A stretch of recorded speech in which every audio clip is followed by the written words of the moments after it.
شباب ازيكم؟ ده ميعاد جولة زارا. دلوقتي زارا السيل بتاعه وصل تقريبا ل50% على حاجات كتيرة، وفي حاجات عدى ال50% كمان.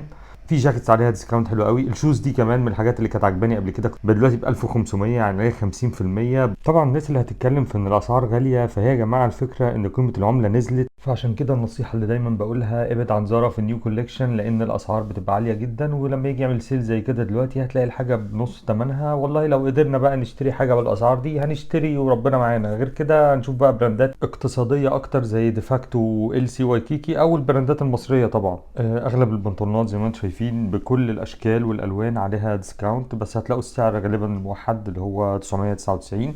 البلطوهات دي كمان كلها عليها ديسكاونت حلو قوي، بيوصل ل 50% كمان. بس خد بالك بقى من حاجه، ان هم حاطين حاجات خامات مختلفه وبيبيعوا اغلبه كله بنفس السعر. يعني في حاجات تستحق السعر ده، زي ده مثلا، ده صوف 100%، وده في الطبيعي لما تشتريه هيبقى غالي جدا. وفي حاجات تانية لا، اقل وما تستحقش. فاختار الحاجه اللي بتشتريها، ما تشتريش وخلاص، مش اي بلطو وخلاص. بص على الخامه بتاعته لانها هتفرق معاك مع الوقت. القسم ده نيو كوليكشن، والناس اللي دايما بتسالني على الوايت سنيكرز بتاعت زارا، فدي يا جماعه جلد صناعي وانا شايفها اوفر برايزد. وبس كده، الجوله خلصت. اشوفكم في جوله تانية. سلام.